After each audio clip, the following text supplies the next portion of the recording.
Alors, je remercie infiniment le professeur Nicolas Franck de m'avoir proposé de discuter de quelques petits travaux ici et toute l'équipe du Centre Ressources de Lyon pour le gros travail pour que cette journée puisse avoir lieu. Alors, donc je vais vous parler en 4 parties rapidement de qu'est-ce que c'est la métacognition, comment on peut l'évaluer. Est-ce qu'il y a des altérations métacognitives, notamment dans le trouble du spectre de la schizophrénie? Et ensuite, qu'est-ce qu'on peut faire, qu'est-ce qui existe au niveau remédiation cognitive? Alors, je commence toujours en piquant cette question à Joël Proust dans son livre, en vous posant la question directement à vous. Est-ce que vous savez qui est l'auteur de l'ouvrage Autant en emporte le vent?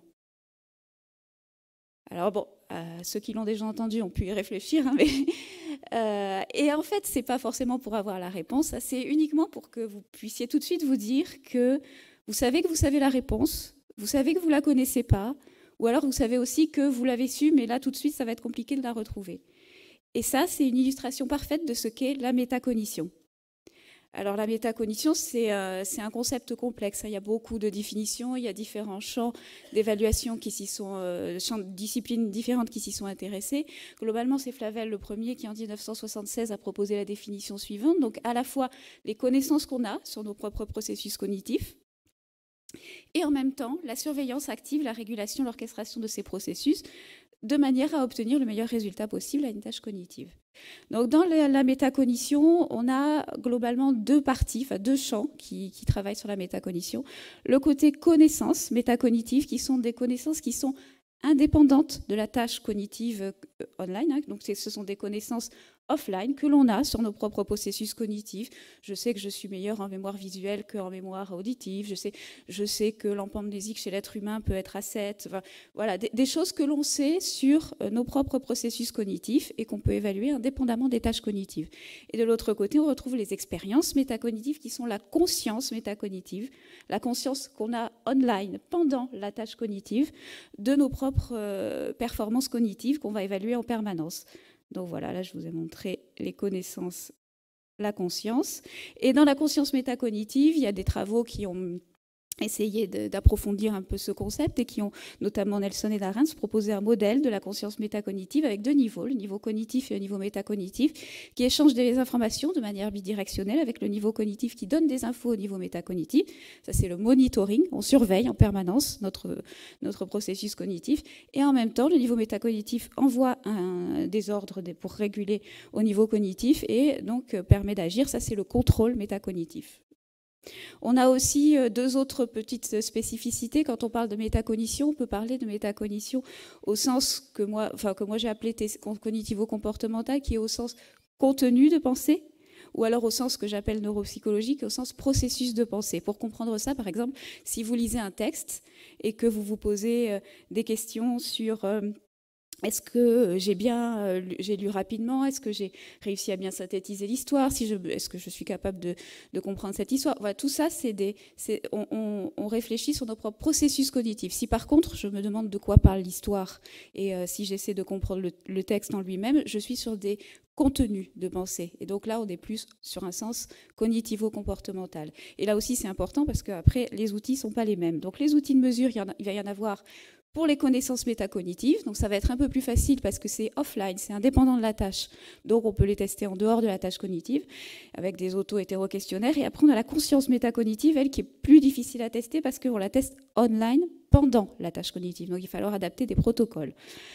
Concernant la métacognition offline, donc on en a certaines qui sont vraiment au sens cognitivo-comportemental du terme, donc au sens des contenus de pensée, comme la Metacognitive Assessment Scale, Metacognitive Questionnaire dans l'anxiété essentiellement, l'échelle d'insight cognitive de Beck qui peut être des deux côtés aussi, hein, je l'ai mis neuropsychologique, mais il est à cheval entre les deux, et on en a vraiment au sens neuropsychologique du terme, comme la STIX, Six Guide to Investigate Cognition Schizophrenia, qui est vraiment un auto-questionnaire qui porte sur les connaissances que les gens ont sur leur propre processus cognitif, au sens vraiment processus. Et après, on a les outils qui permettent d'évaluer la conscience métacognitive. Ça, c'est un exemple, la Metacognitive Assessment Scale, Au cours, c'est un entretien semi-structuré. La personne raconte son histoire de vie et nous, on va essayer pendant, c'est très qualitatif, de repérer les mots qui permettent de dire qu'il a conscience que l'autre a un esprit différent du sien. Il peut se décentrer. Voilà, c'est différent. Elle est traduite en français. Bon, voilà, c'était pour vous montrer un exemple. C'est pas forcément sur ça qu'on va s'apesantir. La Stix dont je vous parlais. Donc voilà, le questionnaire avec 21 questions qui vont de jamais à très souvent. À chaque fois, la personne remplit. Vous voyez, c'est des questions vraiment sur... vous avez remarqué que vous avez des troubles de mémoire, est-ce que vous avez de la difficulté à vous souvenir d'informations qu'on vous donne immédiatement et que vous devez utiliser tout de suite. Des questions comme ça, voilà, qui sont indépendantes de la tâche et qui permettent d'avoir une idée des connaissances métacognitives au sens neuropsychologique, processus de pensée des personnes qui passent cette échelle. Ensuite, on a le online. Alors, le online, eh bien là, c'est beaucoup plus compliqué. Donc, le online, il va falloir qu'on adapte des protocoles pendant la tâche cognitive pour évaluer la métacognition. Alors, il y en a déjà qui existent pas mal sur la métamémoire. La métamémoire, il y a déjà plusieurs publications là-dessus, avec des protocoles qui vont évaluer la métacognition de manière prospective et de manière rétrospective. Dans le prospectif, on a par exemple l'easy of learning, c'est le sentiment que j'ai que ça va être facile d'apprendre ou pas cette information. Le judgment of learning, c'est l'impression que j'ai que je l'ai bien apprise et que je vais pouvoir m'en servir plus tard. Le feeling of knowing, très utilisé, qui est juste avant la tâche, sur à combien je me sens capable de pouvoir répondre à ou pouvoir rappeler ce mot que j'ai appris précédemment. Et après, on a les jugements rétrospectifs, c'est une fois qu'on a fait la tâche, qu'on a répondu à l'item mnésique qu'on nous demandait, est-ce que j'ai confiance en ma réponse et est-ce que je la valide pour avoir la meilleure note possible à la fin. Et tout ça, voilà, c'était sur la métamémoire. Le problème, c'est qu'il existait très peu d'outils en dehors de la mémoire qui permettaient d'évaluer la métacognition. Donc, on s'est dit qu'on allait essayer de développer un outil d'évaluation de la métacognition online, de la conscience métacognitive, sur d'autres outils, d'autres fonctions cognitives et donc d'autres tests.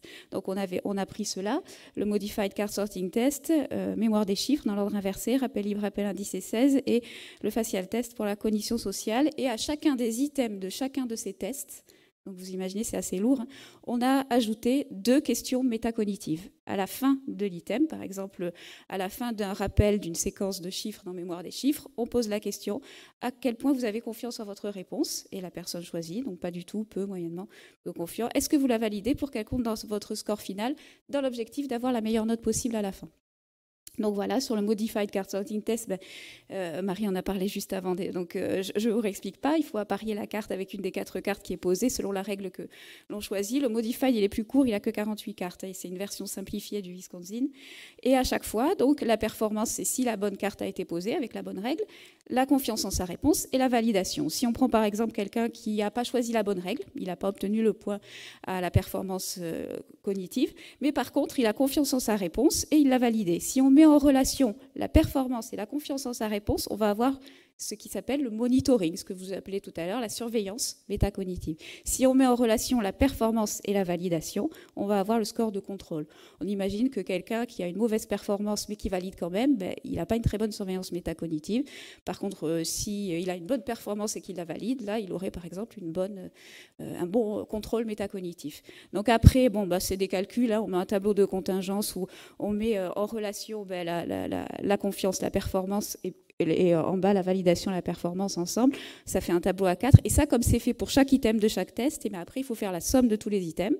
Et après, avec un coefficient qui est en bas, le coefficient de Hammam, on calcule et ça nous donne un coefficient qui nous permet de dire, sur ce test, la personne a un bon monitoring métacognitif ou un bon contrôle métacognitif. Alors évidemment, c'est un test qui alourdit énormément la tâche. Et donc la première question qu'on s'est posée, c'est évaluer l'impact de l'ajout de ces questions métacognitives sur les performances au test. Et donc on a comparé, alors ce sont que des personnes témoins, des volontaires sains. C'était sur des donneurs de plaquettes, donc on a fait ça, des personnes qui ne souffrent pas de pathologie psychiatrique ni autre. Donc, on a comparé des personnes qui ont passé la procédure standard à des personnes qui ont passé la version métacognitive du test, donc sur tous nos tests. Et donc, on avait donc 2 groupes de sujets qui étaient appariés sur l'âge et le sexe, pour 2, le groupe standard, le groupe métacognitif. Vous voyez qu'il n'y avait pas de différence significative dans les caractéristiques sociodémographiques dans les 2 groupes, standard et métacognitif. Et voilà, ça c'est les résultats au test neuropsy en fonction de ceux qui ont passé la version métacognitive et ceux qui ont passé la version standard. Et on voit qu'il y a deux choses qui apparaissent. C'est qu'au niveau de mémoire des chiffres inversés, donc on teste la mémoire de travail, on a de meilleurs résultats dans le groupe métacognitif par rapport au groupe cognitif simple. Ça, c'est étonnant. Et par contre, en mémoire épisodique verbale, donc le rappel libre, rappel indiciel, on a de moins bonnes performances dans le groupe métacognitif par rapport au groupe standard. Alors comment on peut expliquer ça? Peut-être que nos questions métacognitives, elles ont un peu forcé l'attention sélective sur la réponse. Ça, c'est une explication possible.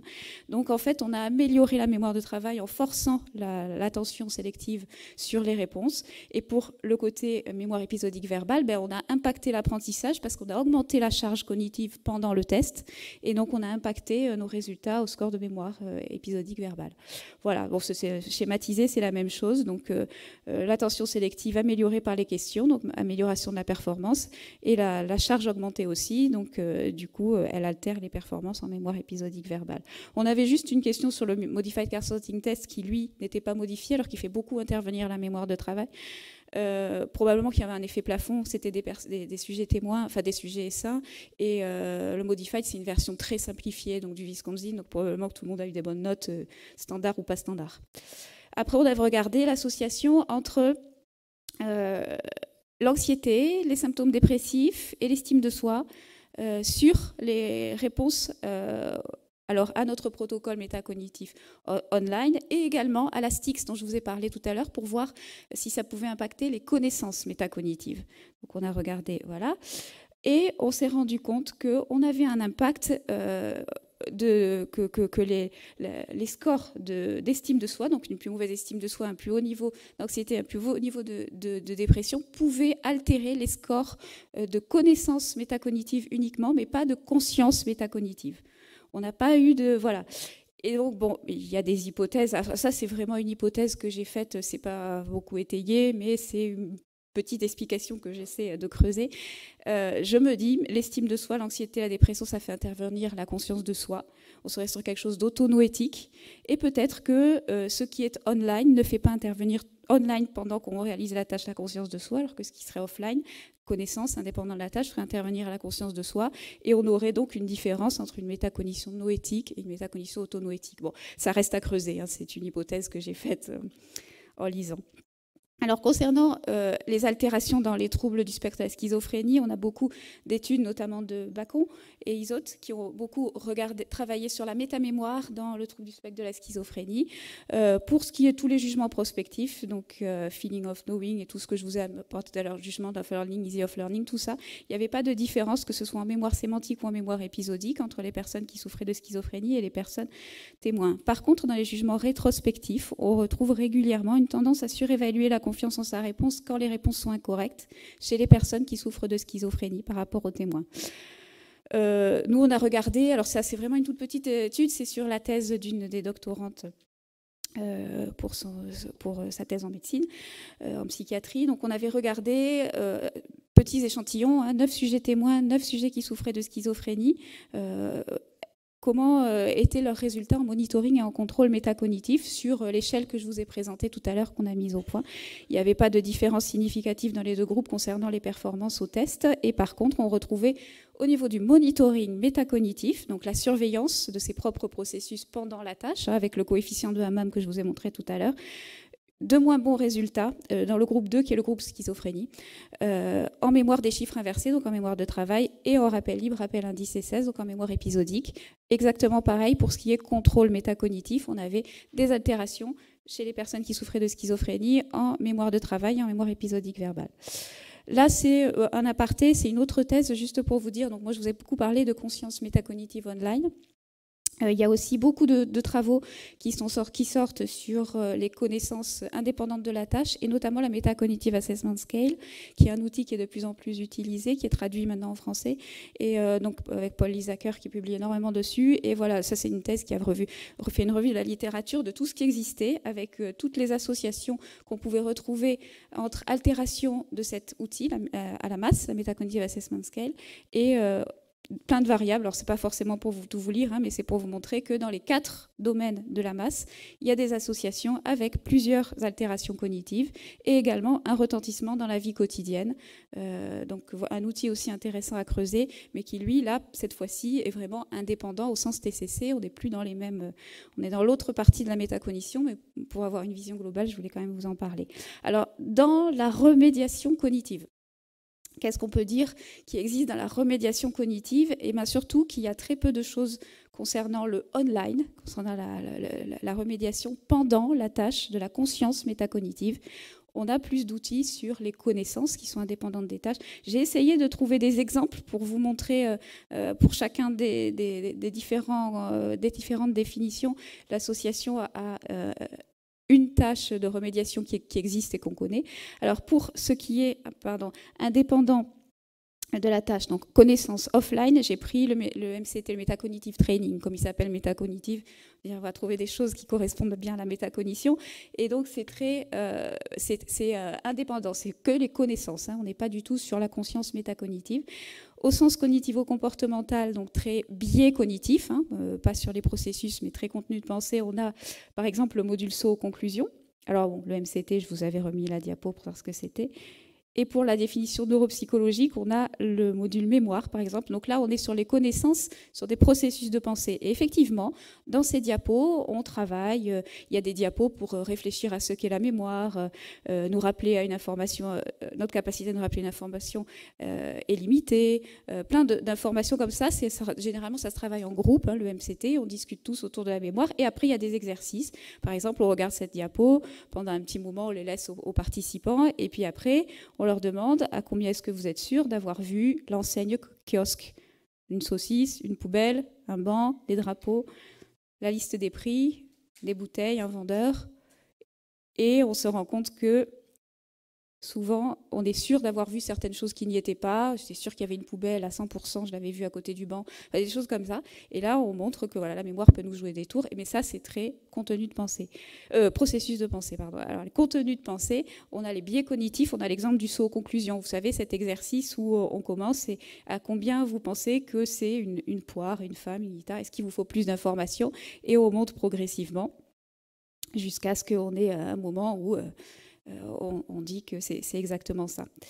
Et ensuite, pour illustrer, alors moi, celui que je trouve qui travaille le mieux la conscience métacognitive comme programme de remédiation, c'est dans RICOS, parce que dans tous les exercices RICOS, il y a une phase papier-crayon où on va essayer de trouver ensemble les stratégies les plus adaptées pour pouvoir répondre ensuite de manière la plus correcte à l'exercice. Et là, à ce moment-là, quand on réfléchit ensemble aux stratégies qu'on va utiliser, on force la métacognition, on travaille la métacognition online. Et donc voilà, l'exercice mémoire d'éléphant, peut-être je mets au hasard à vous un des exercices où il faut essayer de retenir tous les mots.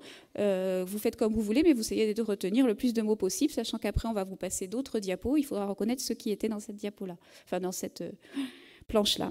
Et donc voilà, quelles sont les stratégies? Alors ensemble, on va travailler papier-crayon, plusieurs types de stratégies. Alors est-ce que...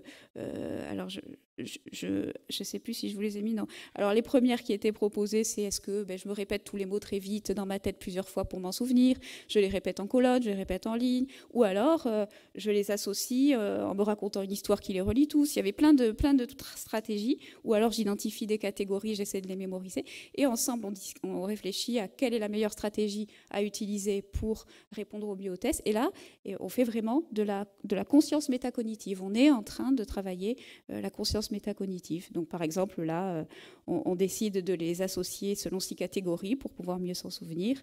Et ensuite, on répond à la question. Je vous remercie de votre attention.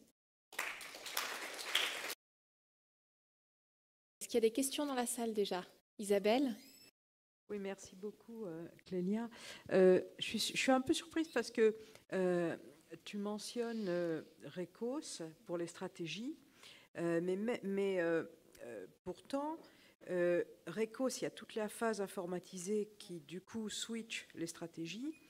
Et tu ne mentionnes pas la CRT qui ne fait que travailler sur les stratégies. Et même dans le bouquin de Pascal Vianin, la chose qu'il dit, c'est que le meilleur outil pour travailler sur les stratégies, c'est la CRT. Parce qu'on ne fait que ça, on ne fait que verbaliser les stratégies et énoncer tous les types de stratégies que la personne doit découvrir elle-même. Et j'avais une question par rapport à ça, du coup. Est-ce qu'il y a des études qui ont cherché à établir le lien entre explicitation des stratégies et amélioration des capacités métacognitives? À ma connaissance, non, je n'ai pas repéré d'études qui mettaient en évidence ça, mais ça serait effectivement très intéressant. Alors pour CRT, je suis tout à fait d'accord. C'est tout à fait. Alors c'est un biais d'expérience. C'est parce que je connaissais mieux RICOS au début quand j'avais travaillé dans ma thèse, et donc je prends cet exemple comme oui, parce que même par Pascal habitude. Viana le dit dans son bouquin. Oui, non, c'est évident. Le CRT permet énormément de travailler ce poids-là. Je vous rejoins. Merci pour l'avoir précisé. Une autre question dans la salle, peut-être? Oui, madame. Merci pour votre intervention. Donc, moi, je suis madame Benmadi, je suis psychologue. Et je voulais savoir, au niveau de votre hypothèse que vous aviez énoncée tout à l'heure, que les traits de personnalité comme la self-esteem et tout pouvaient impacter sur les connaissances. Je voulais savoir si, par exemple, si on avait un sujet qui était avec un trait de personnalité comme la self-esteem très élevé, par exemple, et qui pouvait effectivement impacter sur ses connaissances, ça n'aurait pas été un frein pour une remédiation cognitive. Et quelle serait quand même la remédiation à proposer pour ce genre d'individus? Merci. Alors oui, je ne pense pas du tout que ça soit un frein. C'est vrai que là, tout ce dont je vous ai parlé, c'est dans le trouble du spectre de la schizophrénie, trouble de la personnalité. Il n'y a pas, enfin moi, j'ai pas sur online, en tout cas, j'ai pas sur le Paul Lisacker, par contre, a beaucoup publié dans ce domaine-là, mais c'est du offline. Donc oui, ce serait tout à fait intéressant de travailler, mais avec les mêmes stratégies métacognitives. Si c'est voilà, peut-être éventuellement un peu de flexibilité à travailler avant au niveau cognitif, probablement, parce que ça aidera après à générer des hypothèses alternatives. Mais c'est tout à fait envisageable, je pense. J'aurais peut-être une question complémentaire, Clélia. J'ai vu dans les modes d'évaluation de la métacognition, tu évoques des échelles d'insight, et je me posais la question du lien, en fait. Finalement, qu'est-ce qu'on entraîne quand on entraîne la métacognition chez les personnes avec schizophrénie? Est-ce qu'on entraîne les liens entre métacognition et capacité attentionnelle, la capacité de porter attention à ses propres modes de fonctionnement cognitif, et de ce fait, le glissement sur l'insight? Enfin, pour moi, quand on fait de la métacognition, on travaille sur les capacités d'insight, et les ponts entre métacognition, entraînement métacognitif et le champ de la psychoéducation ou de la TCC sont de toute façon très très poreux. Voilà, donc je me posais la question de finalement, on entraîne quoi? On entraîne quel type de surfonction quand on fait de la métacognition? Merci Marion. Probablement, oui, qu'on entraîne beaucoup d'autres choses quand on entraîne les processus métacognitifs. Alors, concernant l'insight, l'échelle qui est, c'est l'insight cognitif. C'est vraiment... Et moi, je sépare. Tout ce qui est méta n'est pas forcément métacognitif. Moi, vraiment, le métacognitif, c'est sur les processus et les contenus de pensée, mais on est vraiment sur du cognitif. Après, évidemment, je suis certaine que, comme on l'a montré, on améliore l'attention sélective. Donc, on améliore certains processus cognitifs directement en travaillant la métacognition, ça c'est sûr. Après, probablement aussi d'autres choses sur les liens avec l'insight et la conscience. Il n'y a rien qui existe. Il y a peu de choses qui existent sur la conscience métacognitive. Mais j'espère que ça serait quelque chose de très bien si on pouvait aussi améliorer tous ces domaines-là. Et dans l'autre sens, en améliorant, en travaillant les fonctions attentionnelles, on améliore probablement aussi. On facilite du moins la remédiation métacognitive. Est-ce qu'il y a des questions peut-être en ligne? Oui, alors il y a une question en ligne. Est-ce qu'il existe des différences entre les processus métacognitifs qui touchent ses propres connaissances sur ses performances en neurocognition et en cognition sociale? Des différences entre les... Non, je ne connais pas d'études là-dessus. Vous avez vu, on avait testé, on avait mis le facial test justement pour voir s'il y avait des choses différentes. Alors c'est uniquement la reconnaissance des émotions, c'est pas toute la cognition sociale, mais ce serait intéressant de l'évaluer sur d'autres tests, effectivement. Pas d'autres questions dans la salle ou sur les écrans? Très bien, on va pouvoir passer à... Merci beaucoup Clélia de cette belle présentation.